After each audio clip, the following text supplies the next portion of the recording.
Hello everyone, I am Chester44 and welcome to this Let's Play of Blades of Avenrum. Last episode, we managed to get out of the goblin cave, and now we're being chased by the goblins. A horde of them. A horde of wargs, and the problem is, we can't really get away. They just catch up with us so fast, and we don't really have much of a chance.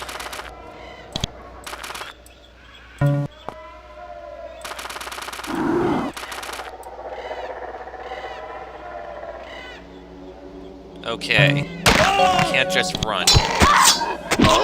That gets us dead the fastest. So we have to fight them somehow. But if we stay and fight, the other wargs catch up with us and kill us.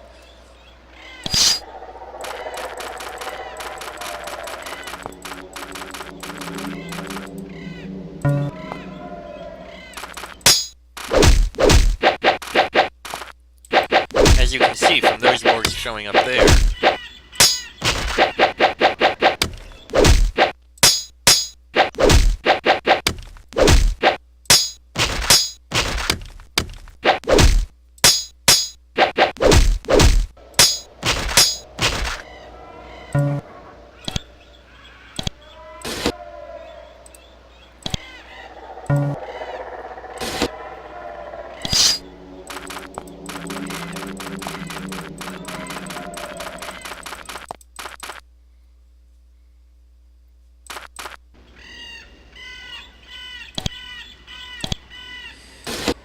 Okay, I'm going to try this.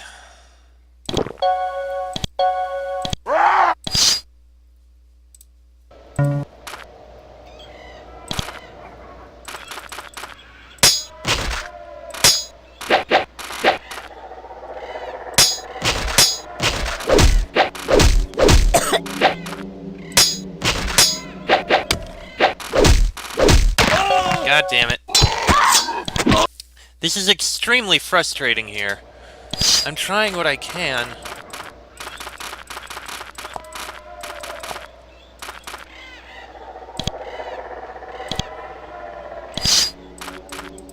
But they just keep attacking me. See, those wargs just suddenly showed up.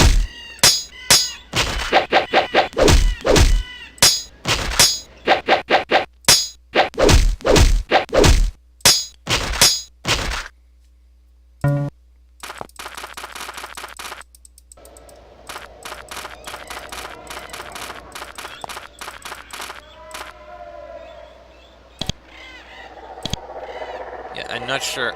Okay, drink this.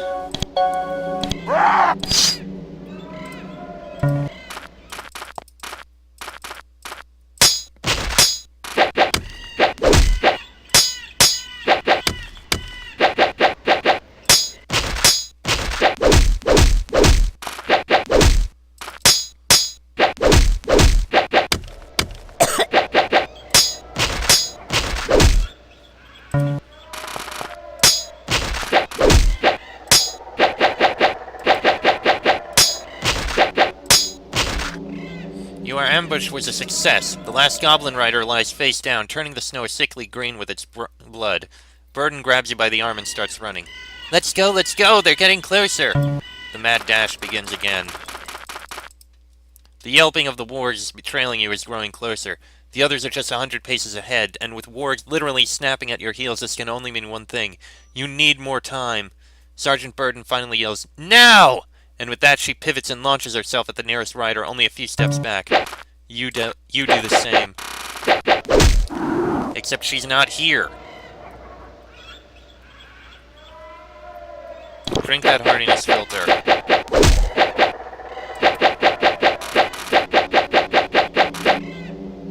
Drink that.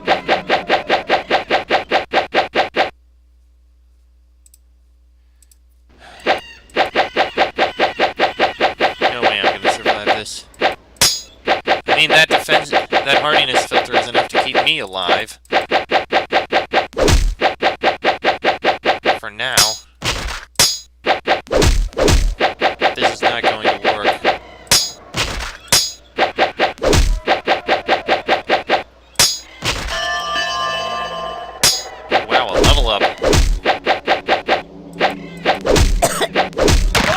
down I go. Damn it! Urgh. I think there's just something slowly coming after us during all this. Let me see. Can I make... I can only make more war paints. I guess I'll make another.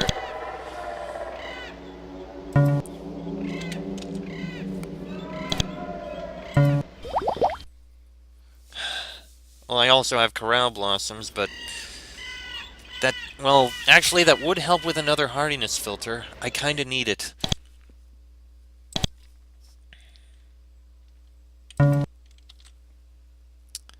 Yeah, make it. Alright. Let's get moving.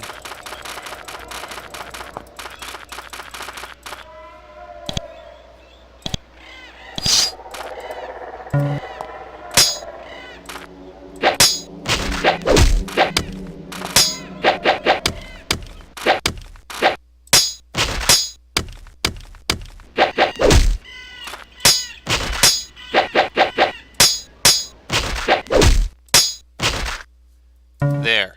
That's that one down.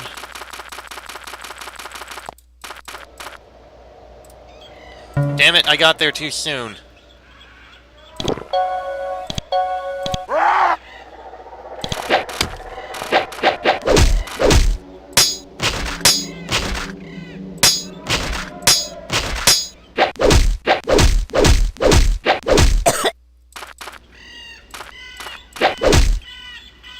And here she comes again.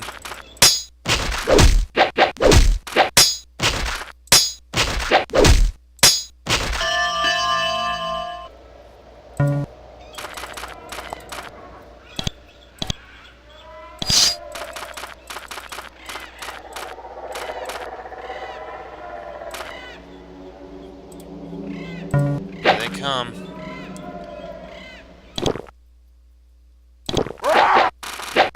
Alright, this should be enough.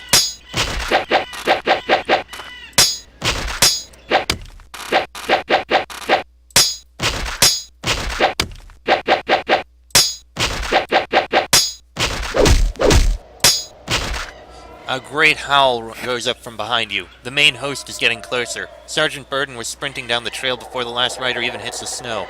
The closeness of the baying war is lending urgency to her pace. It can't be much further. We can make it to the tower. Just hurry! Another cry goes up from your pursuers, a cacophony of howls and barks. Just hurry! You and Sergeant Burden finally catch up with the others. Everybody is beginning to show sign of weariness, except Orin, that is, who has somehow managed to keep up with the group despite the fact he carries Captain Ainsley upon his shoulders. Burden shouts encouragement to the others, whose steps are beginning to falter as breath gets shorter and endurance ebbs away. Let's go, let's go! We can make it, they're close, but we can make it! As you round the corner, another cry goes up from the wargs behind you, but that hardly even puts a damper on your elation at the sight ahead of you. Amun Sul. The crumbling remains of the tower overlooks the cliff in front of you. A twisting path winds up the 100-foot cliff to the tower. Sergeant Burden grins ear to ear. She's almost giddy with excitement. Erasmus didn't lead us wrong. Run, men, run! There it is, we're going to make it! Don't let up now! Nobody needs her urging this time. It's easy to forget burning muscles when the goal is in sight. The elation fades as quickly as it came. Warg riders scream lustfully as they leap down the slope. Your enemy knows these mountains better than you and managed to cut you off. Any chance of outrunning the main pack of wargs is now gone. You back further and further away as more riders launch down the hill ahead, and the cries of the main host get closer and closer. Form ranks, Burden says calmly, her voice not carrying a hint of the despair everybody in the group feels. First you hear them, the howling of hundreds of wargs growing gradually louder. Then you see the snow kicked up by the creatures as they bound through the snow, which forms a cloud of white above them. And now you are surrounded. The goblins ride in circles around you, screaming and howling, working up their thirst for blood and preparing to charge. When the ring is closed, they each lower their spears. Whatever you do, don't break ranks. In the name of all that is good, don't break ranks. Easier said than done. The goblins charge.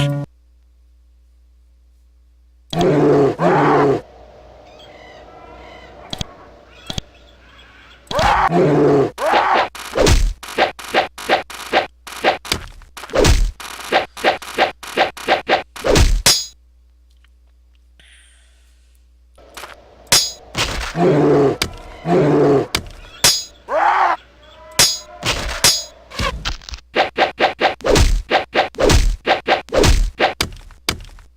take one hit, we're dead.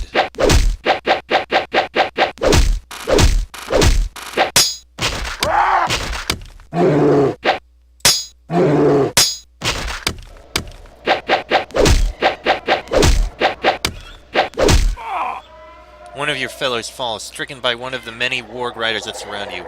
The situation is growing increasingly grim. Not long now before you fall apart altogether. Yet another of your fellows falls. The circle around you is growing tighter, and the strength of those left standing is beginning to waver. How much longer can you hold out?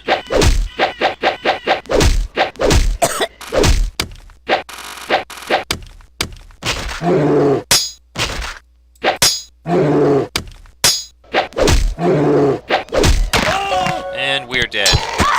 And it's been a while since we saved. God damn it. Alright, we made it back to here. Now we just need to get out of here.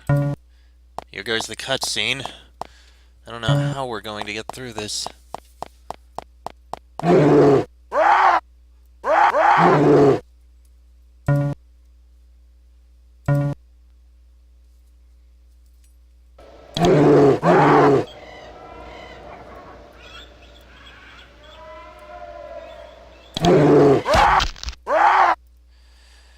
Well, I think we can at least brew another hardiness filter.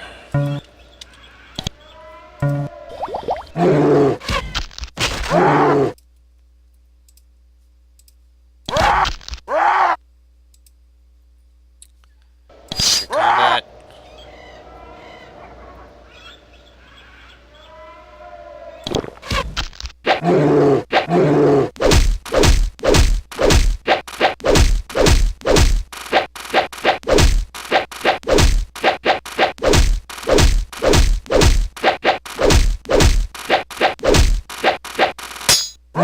Talk about surrounded.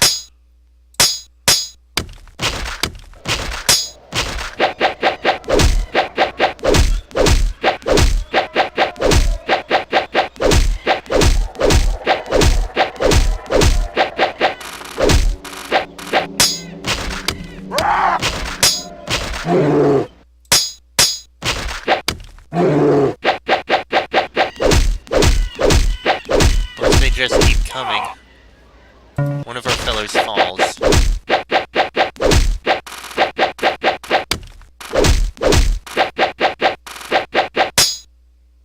It seems that as many goblins as you kill, there are always more to fill the ranks. There isn't a place to rest your eyes where you don't gaze at the powerful jaws of a warg or the frenzied bloodshot eyes of a hobgoblin. There is no help. No way that such a small group can stand up to a horde like this. Still, you stand firm with your back against your friends.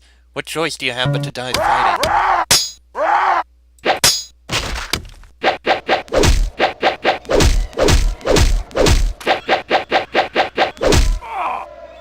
Yet another fellow falls.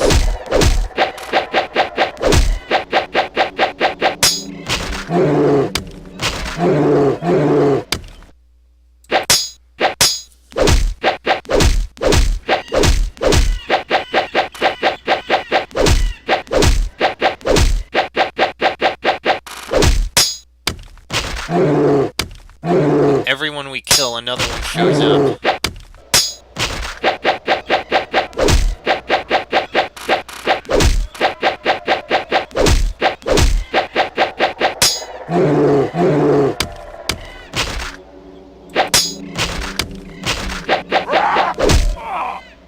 Yet another of your fellows falls. How much longer can you hold out? I don't know. And we lost Bird.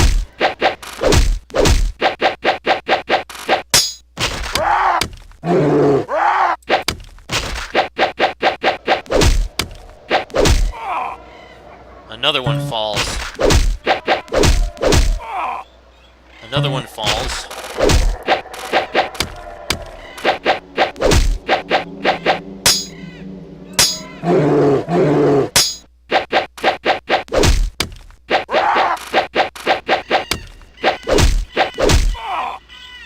Another one falls.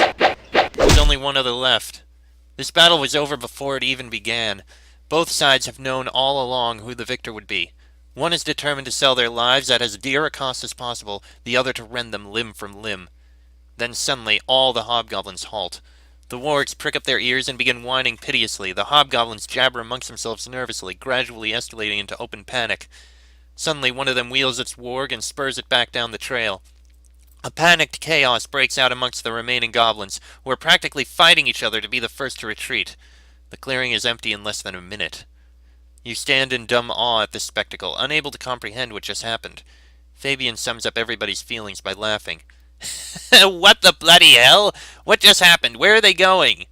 His question is answered when a wailing roar sounds from the south, a deep rumbling noise that bounces off the cliff walls, a roar that you can feel in your gut better than you can hear.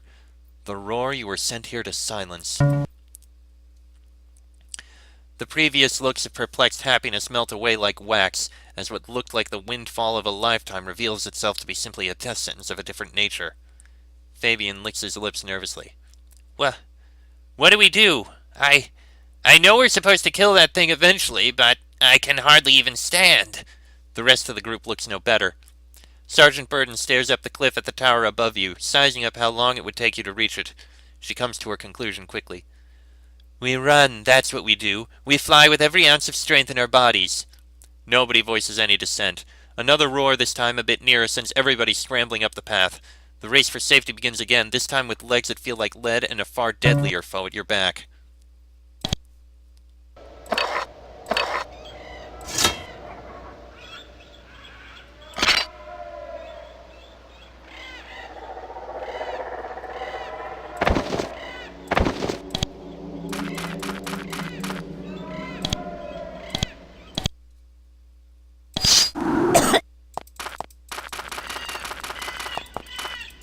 This trail winds higher into the mountains, hopefully leading you to the ruined tower overlooking the peak above you. If it doesn't, you'll be finding out for sure if the beasts can be killed. Another roar tells you time is short, but for now you must summon every ounce of strength in your legs and run. The alternative hardly bears thinking about.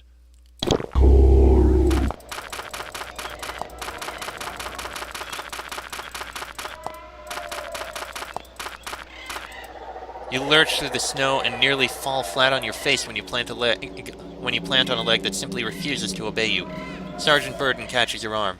Move! Keep moving! Don't stop, not when we're this close. I won't let you stop. You can't feel your limbs. The only way you know they're tired is that they won't move without the greatest effort. The cold has soaked through your clothes and stolen away every ounce of heat in your body. And still you run. Another howl, this one startlingly close, but neither you nor the others pay it hardly any heed. Everybody is too busy fighting exhaustion, fighting the cold, and always, always moving.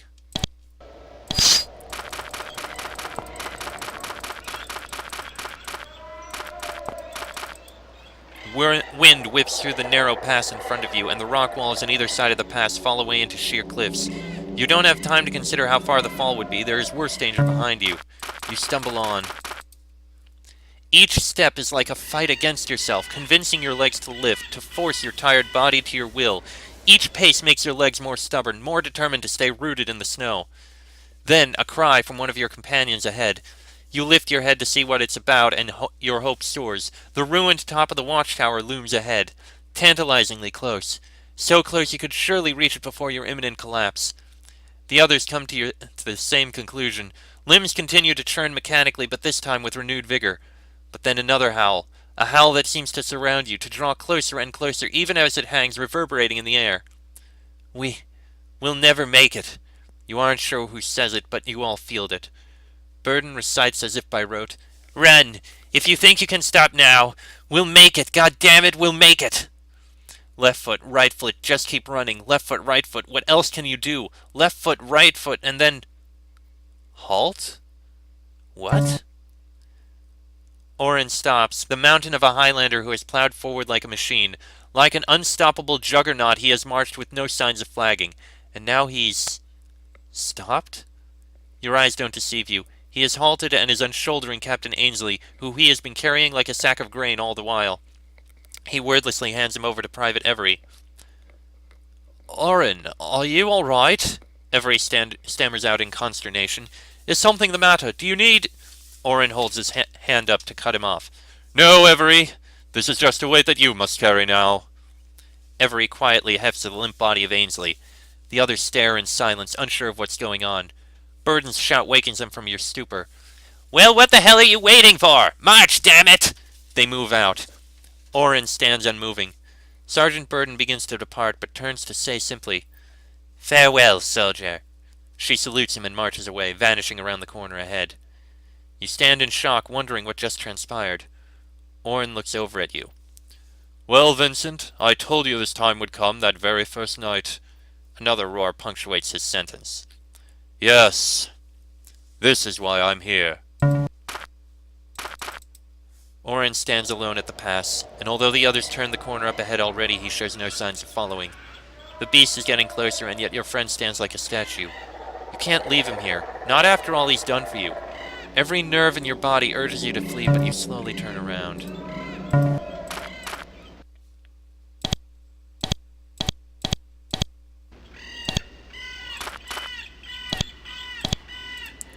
Orin stands serenely with his eyes closed. His chest doesn't heave from the frantic run. He doesn't shiver in his thin leather jacket from the cold. He just stands, swords unsheathed, and waits. You dread to think for what. His eyes snap open. You should have left already, Vincent. This is neither your place nor your time. Leave a dead man to his doom. What are you doing? What does it look like I'm doing? Another howl from the west causes you to cringe, but Orin grins. I'm here to buy time, Vincent. Time doesn't come cheap when it's this valuable, but I'll pay for it willingly. Why? This is foolishness. Another howl from the west interrupts your pleas. Vincent, Vincent, Vincent, have you not heard a word I've said all trip? This is why I'm here, the reason for my last 15 years. I left the mountains in shame and slunk back to them the same way. I didn't know why I was called here, what was in store for me. I felt my doom, but knew not where or how it would come about. I dreaded that this was for nothing, that all my atonement was for naught, that I was the same coward now that I was when I left all those years ago. He runs his hand over the engravings on his war horn as he speaks. What are you trying to prove? You don't need to do this. I know I can't kill that thing, but even though my fight is hopeless, it will give hope to others. I don't do this for honor or pride. I left those things behind years ago. Pride, arrogance, selfishness, that is why I was exiled. I betrayed those I loved and lost everything. But this time, I will do what is right. I do this for Marie, for Ainsley, for Fabian, for all the others, and for you, Vincent. If this demand were placed on you, I know you would do the same as I, but that time isn't now. So go. What can I say?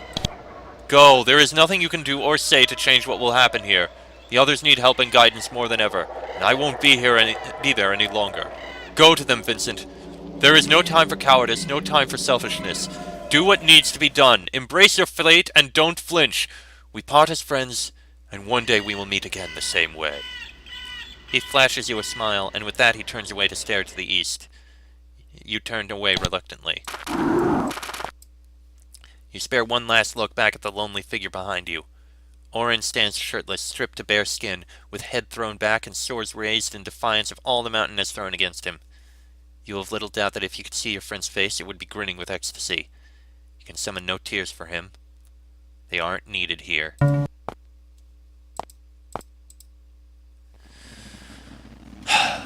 And that is where I will end this episode. Orin, fight hard, friend.